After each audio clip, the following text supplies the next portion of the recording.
அன்பான உறவுகளுக்கு வணக்கம் மக்களே. இந்த பதிவில் நம்ம என்ன பார்க்க போகிறோம் அப்படின்னு பார்த்தீங்கன்னா, விஸ்வகர்மா கம்யூனிட்டி சேர்ந்த மறுமண பெண் வரன் தான் பார்க்க போகிறோம். இந்த அம்மாவை பற்றி நான் ஏற்கனவே ஒரு பதிவு போட்டிருக்கேன்.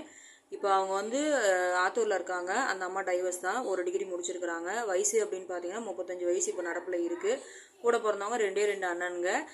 கல்யாணத்தில் கருத்து வேறுபாடு காரணமாக அவங்க வந்து பிரிஞ்சுட்டாங்க. இப்போ இவங்களை பற்றி நான் மெயினாக என்ன சொல்ல வரேன்னு பார்த்தீங்கன்னா, அவங்க வந்து ஜாதி தடையிலன்னு சொல்லியிருக்காங்க. பையன் பார்த்தீங்க அப்படின்னா ஒரு 3 வயசு டிஃப்ரெண்ட்டுக்குள்ளே இருக்கணும்னு கேட்டிருக்காங்க. நமக்கு மறுபடியும் கால் பண்ணாங்க, 3 வயசு டிஃப்ரெண்ட்டுக்குள்ளே இருக்கான்னு கேட்டிருக்காங்க. அதே மாதிரி பார்த்தீங்க அப்படின்னா அவங்க வந்து ஓரளவுக்கு சொத்துக்கள் சொந்த வீடு இருக்கணும்னு எதிர்பார்க்குறாங்க, ஓரளவுக்கு வசதியாக இருக்கணும்னு எதிர்பார்க்குறாங்க. எந்த கம்யூனிட்டியாக இருந்தாலும் ஓகே, நாளைக்கே கூட ரெடினா ஓகேங்கிற மாதிரி தான் சொல்லியிருக்காங்க. விருப்பப்படுறவங்க நம்ம சேனலை ஃபாலோ பண்ணுறவங்க மறுமண தேவையாக பெண்ணுடன் தேவையாக இருந்தது அப்படின்னா தாராளமாக நம்ம சேனலில் ஒரு நம்பர் கான்டாக்ட் பண்ணி மேலும் விவரங்களை தெரிஞ்சுக்கலாம். இந்த வாய்ப்பு கொடுத்த மக்களுக்கு நன்றி, வணக்கம். அதே மாதிரி இன்னொரு விஷயம் என்னென்னு பார்த்தீங்கன்னா, இந்த பொண்ணோட இன்னும் ஒரு ராசி நட்சத்திரம் தெரியணும் அப்படின்னா நான் ஏற்கனவே போட்டிருக்க பதிவில் போய் பாருங்கள். வாய்ப்பு கொடுத்த மக்களுக்கு நன்றி, வணக்கம்.